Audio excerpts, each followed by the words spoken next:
بہت کم لوگ جانتے ہیں کہ نامور کمپیئر طارق عزیز مرحوم کی طرح معروف کمیڈین اور کمپیئر دلدار پرویز بھٹی کی بھی اپنی کوئی سگی اولاد نہیں تھی، لیکن اس کا انہیں کوئی غم نہیں تھا۔ دلدار پرویز بھٹی نے اپنی محبت بانٹنے کے لیے ایک بچی کو گود لیا تھا اور لوگ یہی سمجھتے تھے کہ یہ ان کی سگی اولاد ہے۔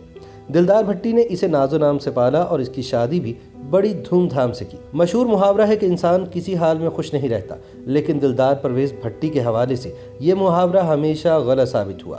ان کے جاننے والے کہتے ہیں کہ دلدار پرویز بھٹی ہر حال میں خوش رہنے والے انسان تھے۔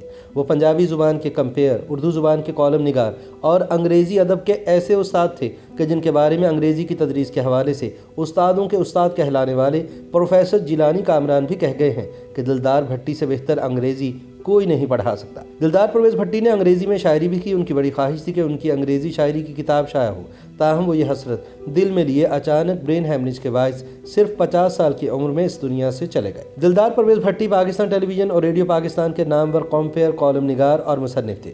وہ 30 نومبر 1948 کو گوجرانوالہ میں پیدا ہوئے۔ کریئر کا آغاز بطور معلم کیا اور ساہیوال کے گورنمنٹ کالج میں لیکچرار تعینات ہوئے۔ مختصر عرصے میں دلوں میں گھر کرنے والے ٹی وی اور ریڈیو کے ہر دل عزیز کمپیئر دلدار پرویز بھٹی اپنی حاضر جوابی میں بے مثال تھے۔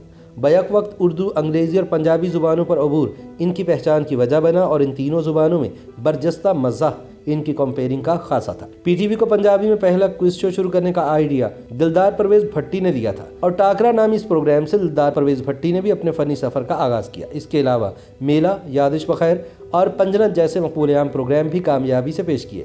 وہ پی ٹی وی سے 1974 سے 1994 تک منسلک رہے۔ انہوں نے کچھ عرصہ اخبارات میں کالم نگاری بھی کی۔ ان کے شگفتہ کالموں کا مجموعہ آمنا سامنا کے نام سے اشاعت پذیر ہوا تھا۔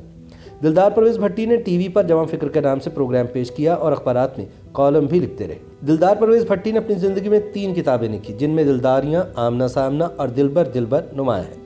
30 اکتوبر سن 1994 کو امریکہ میں عمران خان کے شوکت خانم کینسر اسپتال کے لیے فنڈز جمع کرنے کی ایک تقریب کے دوران اچانک دماغ کی شریان پھٹ جانے سے دلدار پرویز بھٹی صرف 50 برس کی عمر میں انتقال کر گئے تھے۔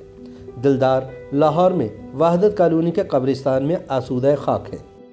YouTube پر گوگلی نیوز دیکھنے کے لیے youtube.com کی سرچ بار میں googly news T V type کریں۔ گوگلی نیوز کے پیج پر سرخ رنگ کے سبسکرپشن والے بٹن پر کلک کرنا نہ بھولیے۔ YouTube پیج پر اپلوڈ ہونے والی ویڈیوز سے باخبر رہنے کے لیے بیل آئیکن پر کلک کیجیے۔ آپ کو ہر نئی ویڈیو کے بارے میں نوٹیفیکیشن موصول ہو جائے گا۔